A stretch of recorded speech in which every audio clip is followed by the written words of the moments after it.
Hi everyone, I'm Sharon Kelly, the chair of the Charlotte Ord Committee 2021. The other committee members are Salama Mullen, Nadine Bryce, Sarah Parker Ada, Rebecca Benjamin, and Courtney McCready. What is the Charlotte Award? The Charlotte Award was started by the New York State Reading Association, encouraging students to read outstanding literature and ultimately become lifelong readers. It is broken into 4 categories: primary, intermediate, middle school, and high school. Each category has 10 books in various genres. If you go to the NYSRA website at www.nysreading.org, under the Awards and Grants tab, you will find the Charlotte Award Ballot. We want you and your students to read as many books from each of these categories. You do not need to read all of the books in each category. Vote on one category or all the categories of the Charlotte Award Ballot, but you will only be able to vote once on each category. We want to make sure that you know that some of the upper grade titles contains adult issues, so please consider what is personally appropriate before you share them with students. Students can vote with their teacher or vote on their own. Just go to the bottom of the Charlotte Award ballot on the NYSRA website and click on Vote. The closing date for voting is April 15th, 2021. Now, we're going to tell you about the books in each of these categories. Enjoy! Crunch, the Shy Dinosaur by Shirako Dunlap and Greg Pizzoli. Shh, don't you see Crunch over there? He's a shy dinosaur. You gotta be quiet when you say, "Hi, Crunch." No, too loud. In this adorable call and response story, listeners are asked to interact with Crunch to get him to come out and try to not be such a shy dinosaur. This is a fabulous read aloud story that will definitely get listeners up and excited and engaged. Elmore by Holly Hobby. Elmore is a sweet porcupine who spends all of his time alone. Poor Elmore. Over time, he becomes sad, leading him to wonder why he has no true friendships. He eventually finds out the reason no one wants to be around him, but Elmore does not give up easily and devises a plan that can solve all of his problems. The soft and charming illustrations mirror the sentiments in the story extremely well. This short story will engage readers in a discussion to define what is a friendship and how people who happen to be different can actually become friends. Elmore. Fruit Bowl by Mark Hoffman. Hey Fruits, how's everyone doing? All good, full of zest, peachy keen, fantastic. I was jammed in that bag. Lots of really fun speech bubbles and fruit puns. But there's a problem. Get in the fruit bowl, Tomato tries to get in, and it starts a debate. Tomato, you're not a fruit. But Tomato says, actually I am. Which leads to a big debate. What makes a fruit, and what makes a vegetable? And ultimately, we will discover that the tomato is, in fact, a fruit. This is Fruit Bowl. Grumpy Monkey by Suzanne Lang. Chimpanzee was upset for no good reason. His friends tried to help. Have you ever felt grumpy for no good reason? Have you ever been told to unfurrow your brows, smile instead of frown, straighten up instead of walking hunched over? Well, Chimpanzee heard it all. "Why are you so grumpy?" his forest friends asked. "I'm not grumpy," Jim insisted. In this delightfully funny book, Suzanne Lang shares a story we can all appreciate. After Jim's friends convince him to change the way he looks, change what he does so he doesn't look so grumpy anymore, he makes a new discovery.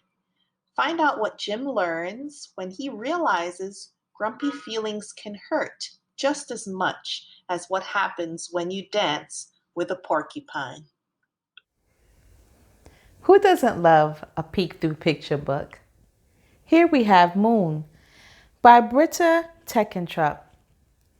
And here she provides a little magic for young readers who are interested in the phases of the moon. Even though the illustrations are dark, the brightness and power of the moon is evident through every page as we see our planet's partner changing shape.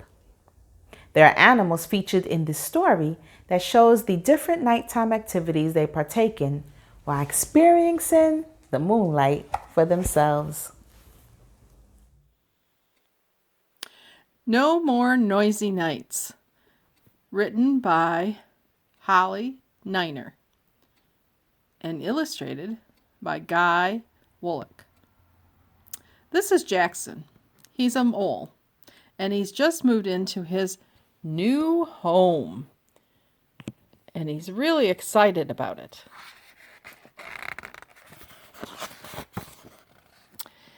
He has dinner, he relaxes, and then heads off to bed. And he finds out he's got an uninvited guest in his attic. He tries to put cotton in his ears, but that doesn't help. He's so tired. So he goes and asks the ghost to please be quiet. And together they figure out a way how he can be quieter.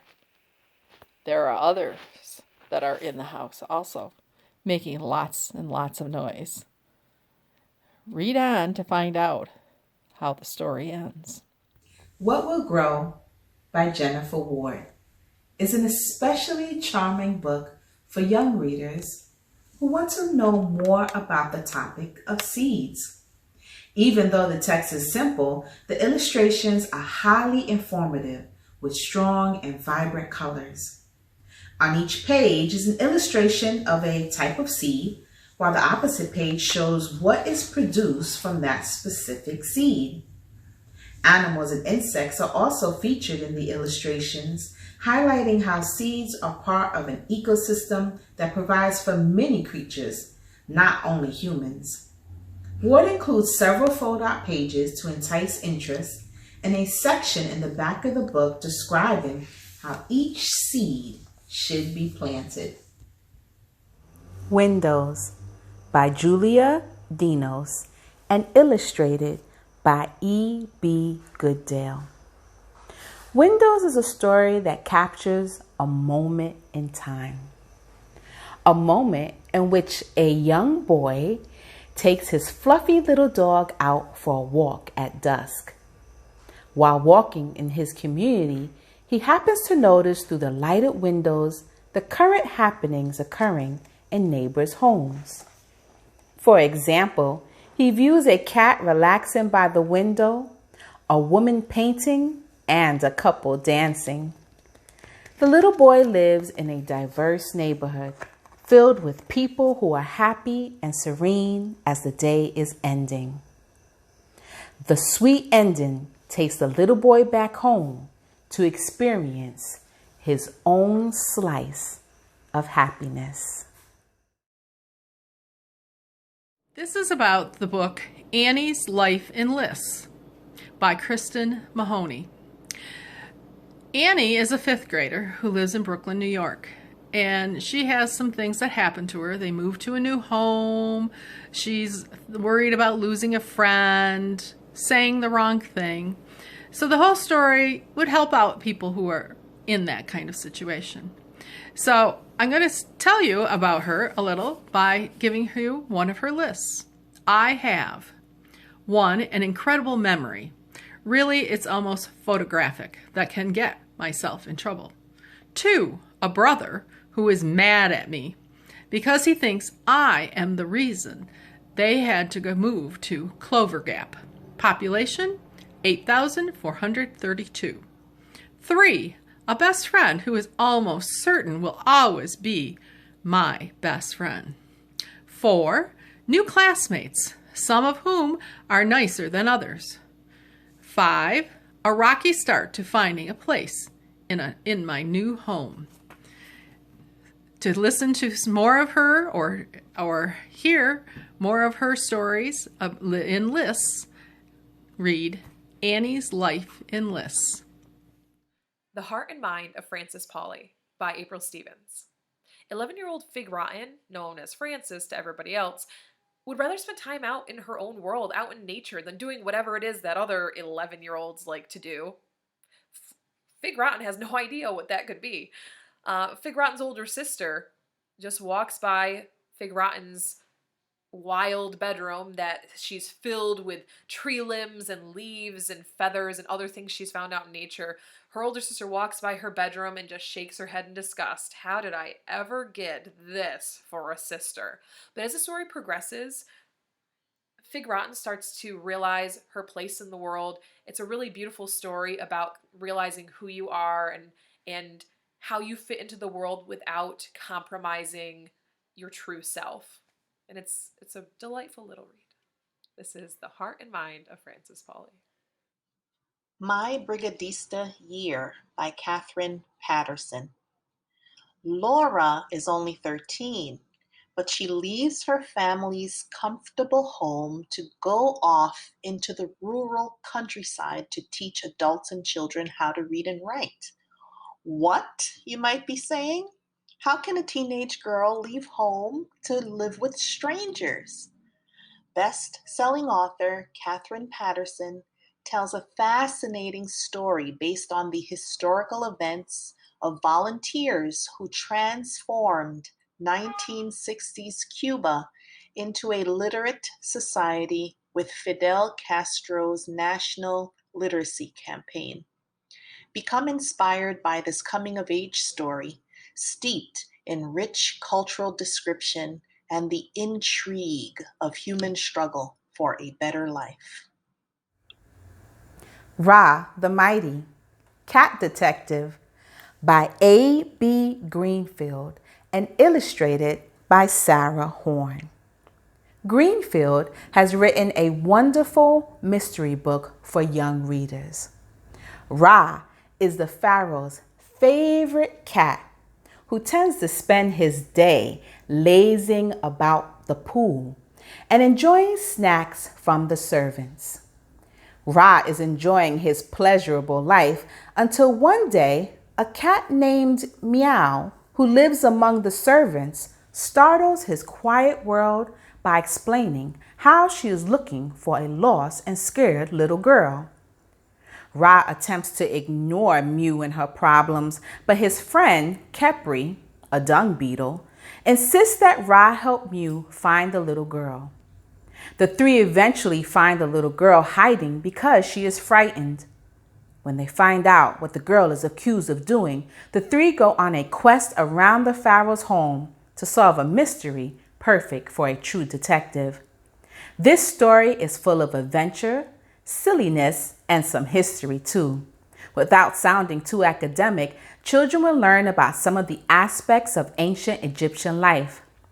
The mystery is not so easy to figure out, making this children's book a bit more intriguing and even more interesting and surprising when the culprit is found. Rickety Stitch isn't like the other skeletons. In fact, he doesn't know quite where he fits in.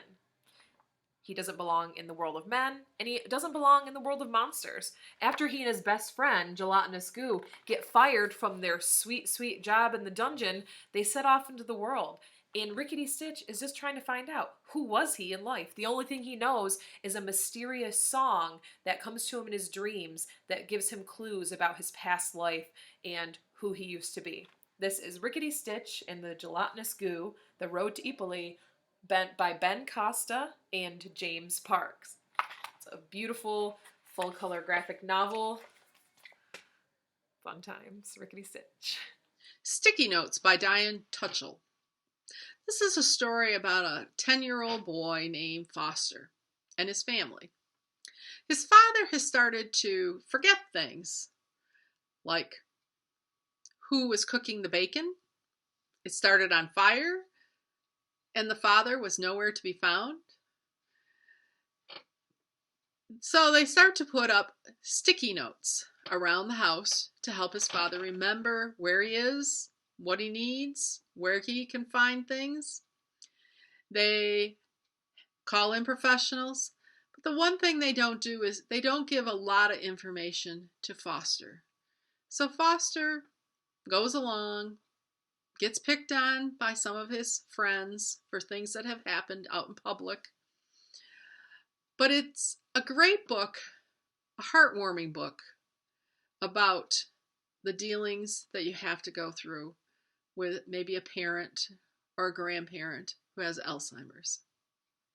It's a definite read for parents and families that are going through this. Who wrote God Bless America and White Christmas? Yes, it was Irving Berlin. You'll find out information on him in this book called Right On, Irving Berlin by Leslie Kimmelman and illustrated by David Garner. Irving Berlin came to America in 1893 with his family at the age of 5. They came to America from Russia because they were being persecuted for being Jewish. As a young boy, his teacher said he hummed and he fidgeted a lot. As he grew older, he started to write songs, even though he had never had any formal music training. Irving Berlin wrote songs for the Army, like Oh, How I Hate to Get Up in the Morning. It's just, this book is full of neat information about a very famous songwriter and how he gave back to the Boys and Girl Scouts in America. Please read this. You'll be surprised at all the information that's in here.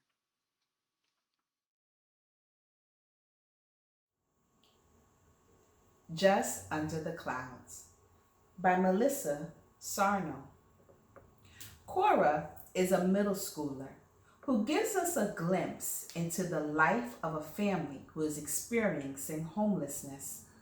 Cora's dad has passed away, so her mom is the sole provider of her and her little sister, Adair.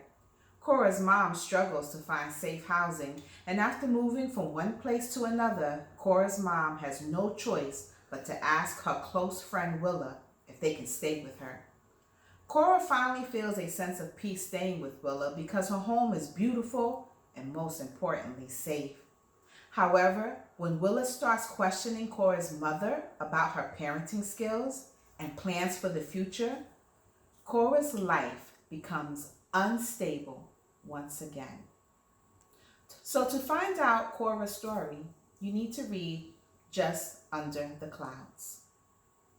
Life in a Fishbowl by Len Vlahos.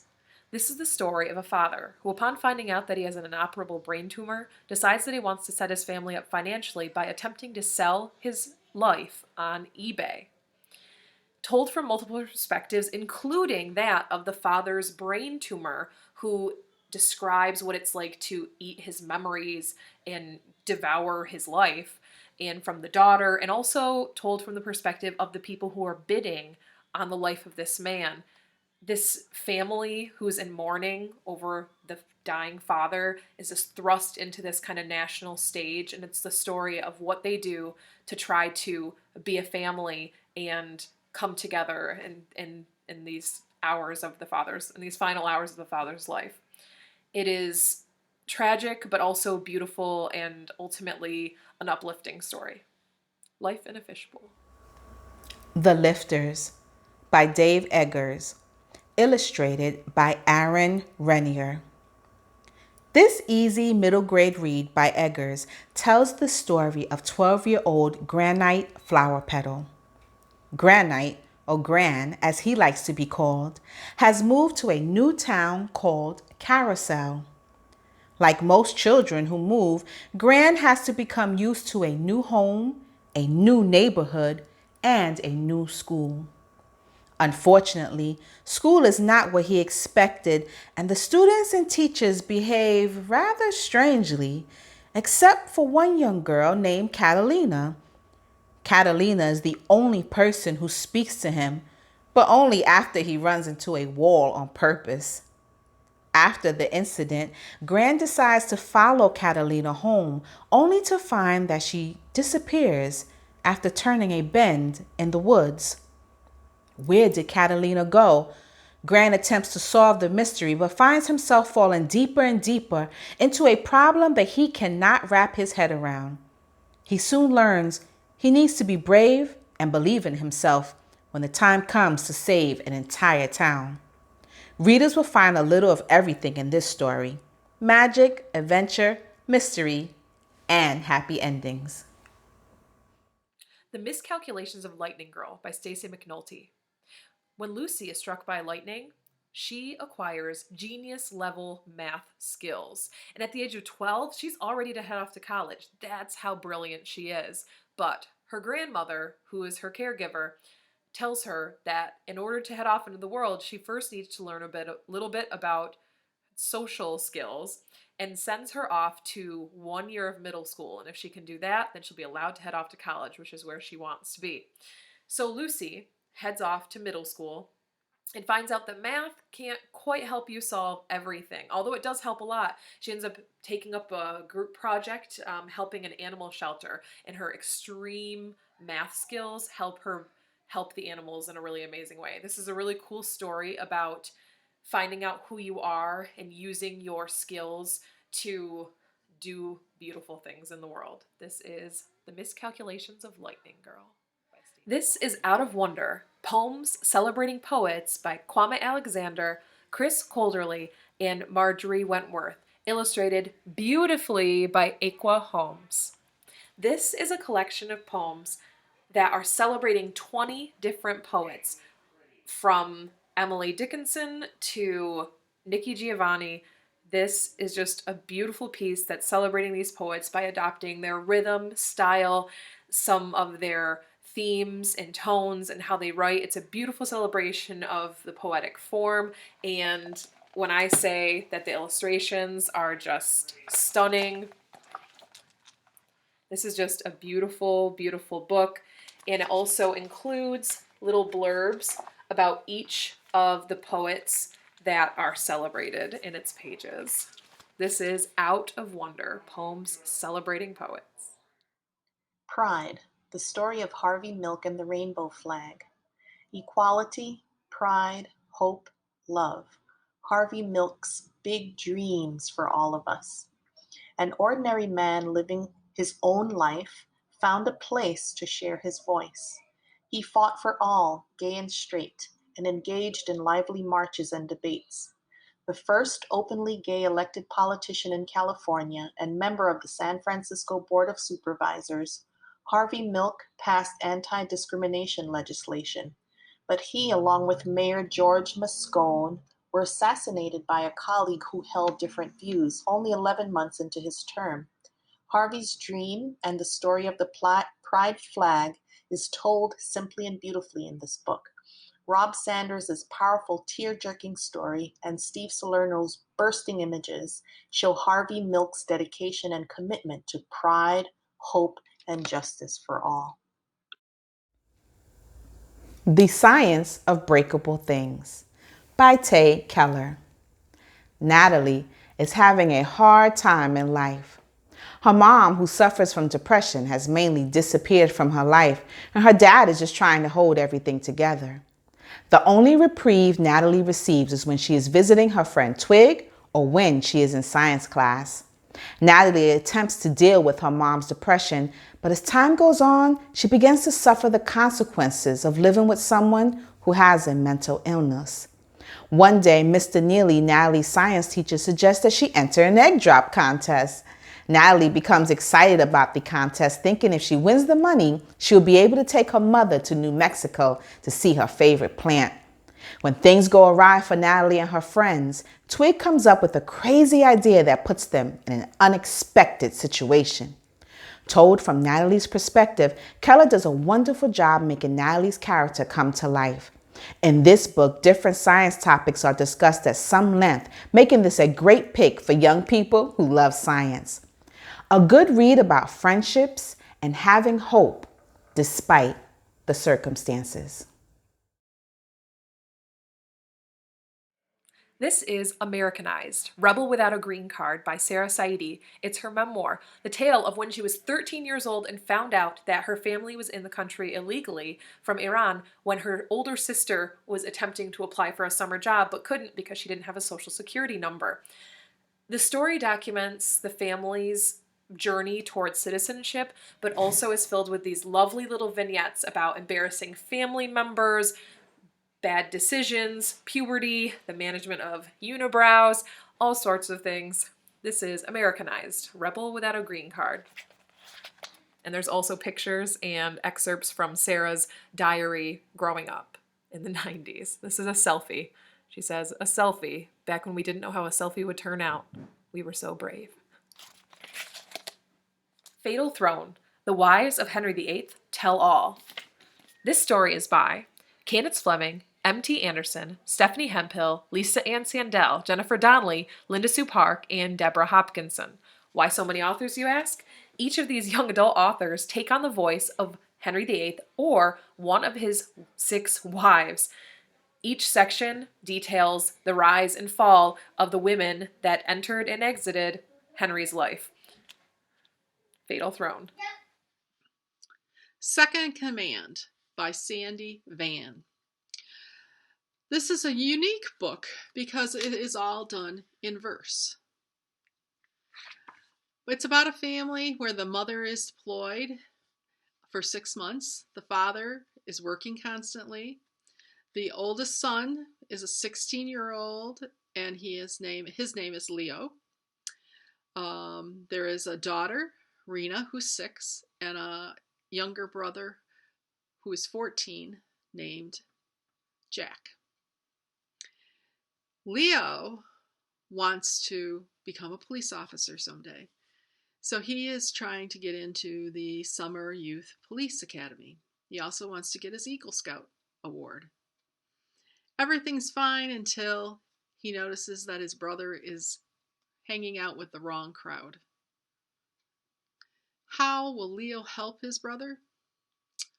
Read this engaging book of poems to find out what Leo does.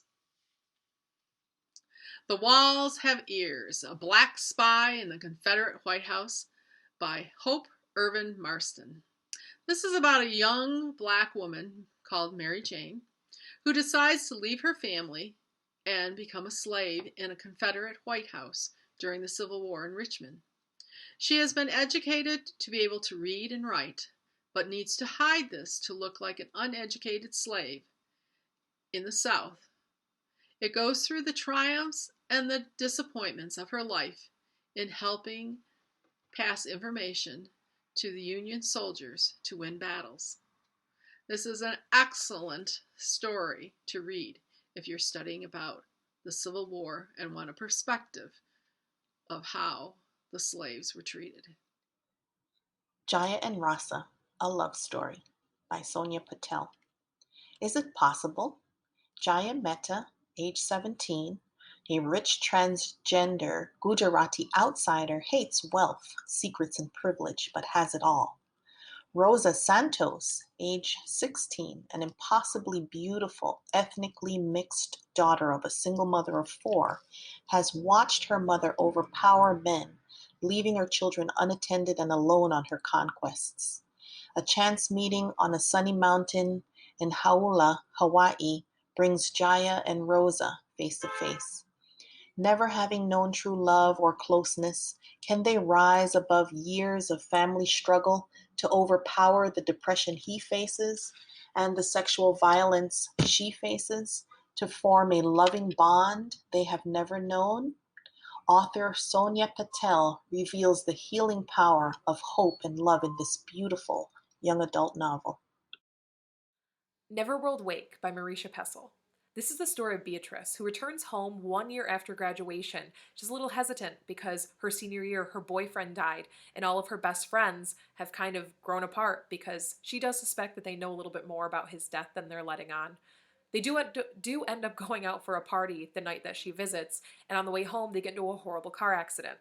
They make their way after the accident back to one of the friends' house, only to find an old man who informs them that they have all nearly died. In fact, they're all stuck in this place called the Wake, and they have to relive the same hours of that same day until, in the last 3 minutes of the wake, they all can vote. All except one of them must vote who gets to carry on and survive and escape the wake, and which of them will pass on to permanent death. It's a pretty heavy story, but it is a page turner.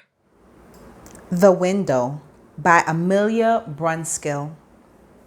Are you ready for a bit of suspense? High schooler Jess is called into the principal's office and is told the worst news of her young life. Her twin sister, Anna, is dead. Apparently an accidental fall. A funeral is conducted and her sister is laid to rest. Jess is immensely sad because even though her and her sister were opposites in personalities, Jess knew they were each other's best friend, or so she thought. Jess begins to realize that something she noticed does not add up. On the day Jess viewed her sister's body at the morgue, her sister was wearing a dress and smelled like lavender. Wondering why, Jess starts to believe there must be more to the explanation that it was just an accident. Despite being hurt over the fact Anna kept things from her, Jess begins to piece together her clues and theories to find out what really happened to Anna. In turn, Jess grows up and changes to accept her own uniqueness and make friends in the process.